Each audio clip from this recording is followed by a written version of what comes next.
Hai Sobat Okebis, gimana nih, udah makin penasaran belum dengan lanjutan cerita dari Tamarenza?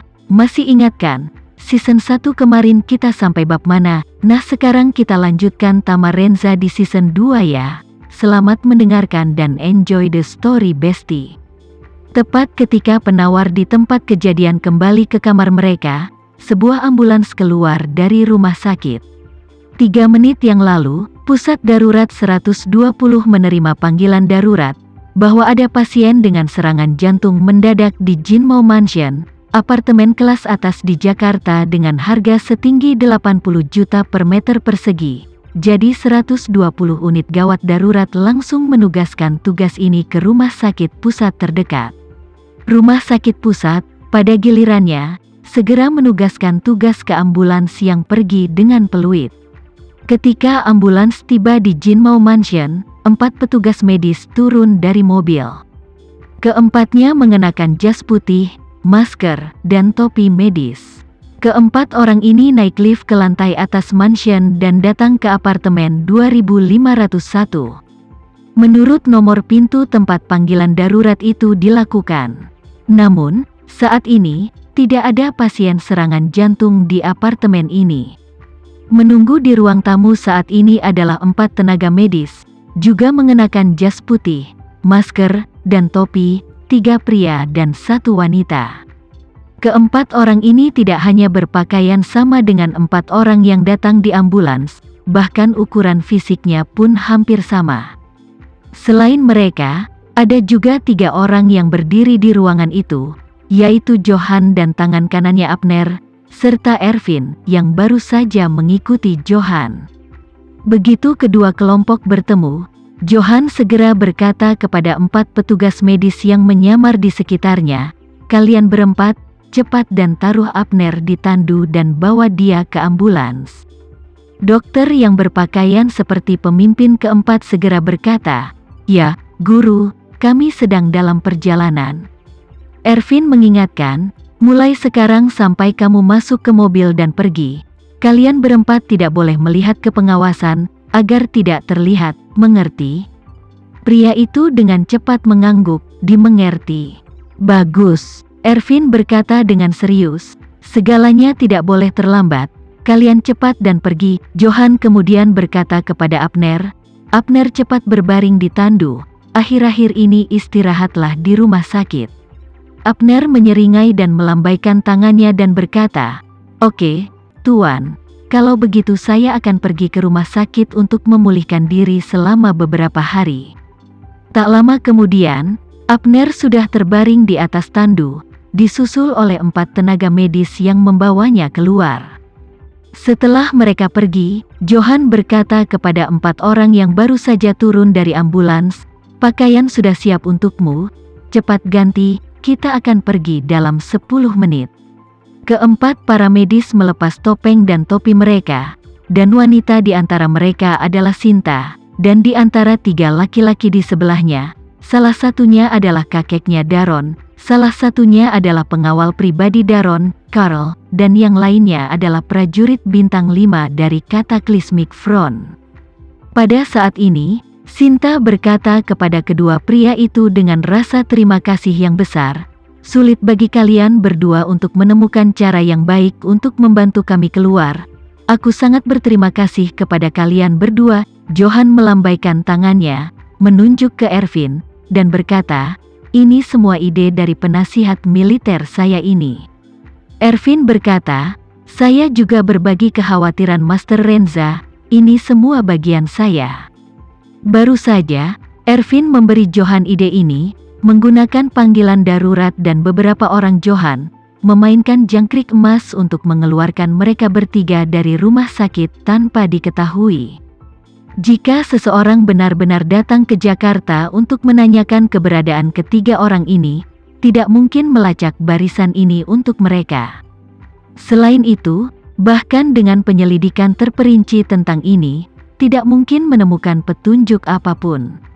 Karena ambulans keluar dari rumah sakit berkali-kali dalam sehari, dan panggilan alarm itu nyata, 4 staf medis pergi dan membawa kembali seorang pasien, dan Abner juga memiliki masalah jantung yang nyata, bukan penyakit penipuan kali ini.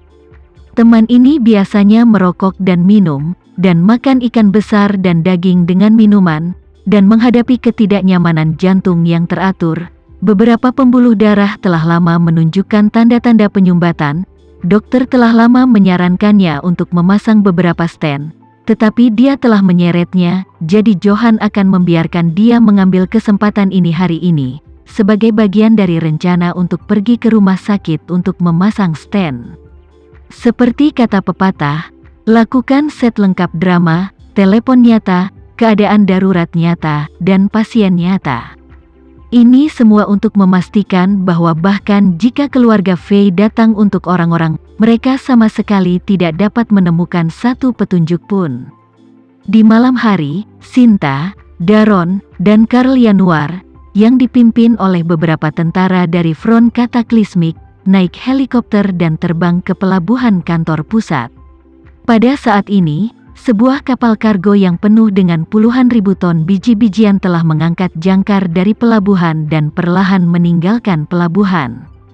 Awak kapal ini, dengan awak isu shipping yang paling dapat dipercaya, menerima perintah untuk berlayar semalaman, sedangkan rombongan penumpang akan menaiki kapal di tengah laut. Namun, meskipun orang-orang ini dapat dipercaya, Melba tetap mengatakan kepada mereka untuk tidak melakukan kontak aktif dengan kelompok penumpang ini, untuk memastikan bahwa mereka selalu tahu apa-apa tentang siapa mereka. Setelah kapal kargo meninggalkan pelabuhan yang terang benderang dan berlayar ke laut yang gelap, dua helikopter tiba satu demi satu dan menyusul kapal kargo di tengah laut, mendarat satu demi satu di Geladak. Helikopter pertama turun bersama Raya dan sejumlah tentara dari Cataclysmic Front yang dipimpinnya. Kali ini Raya memilih anggota wanita dari Front Cataclysmic. Setiap anggota tim membawa tas tempur besar, yang diisi tidak hanya berbagai senjata dan perlengkapan, tapi juga banyak kebutuhan sehari-hari. Setelah orang-orang turun dari pesawat dengan tertib, mereka mulai membagi dan memblokir ruang tamu dengan kerja sama kapten. Selanjutnya, Raya meminta semua staf untuk meninggalkan Geladak, diikuti dengan helikopter kedua perlahan mendarat di Geladak. Ketika pesawat berhenti, Sinta memimpin dan turun dari pesawat, diikuti oleh Karl Januar yang membantu Daron. Raya berjalan dan berkata dengan sopan, "Ini Nona Faye kan? Nama saya Raya Sucipto. Tuan Renza meminta saya untuk mengantar Anda dan Tuan Faye ke Suriah." Sinta terkejut dan bertanya, "Raya Sucipto? Nona Sucipto tidak mungkin Raya yang sama yang Jepang cari sebelumnya." Raya tersenyum tipis dan mengangguk, "Ya, ini aku." Nama Raya, setelah waktu itu di Jepang, dianggap terkenal di seluruh dunia. Sebelumnya pihak Jepang telah mencari keberadaannya, untuk menemukan mayat jika dia mati atau menangkapnya hidup-hidup. Tapi tiba-tiba, setelah Raya menghilang untuk beberapa waktu, dia tiba-tiba mengumumkan bahwa dia telah bergabung dengan Cataclysmic Front. Ketika pihak Jepang mendengar bahwa dia telah bergabung dengan Front Cataclysmic, mereka segera menghentikan pencarian mereka. Mereka telah melihat dengan mata kepala sendiri kekuatan penghancur Raya. Siapa yang telah mengubah seluruh Tokyo menjadi berantakan?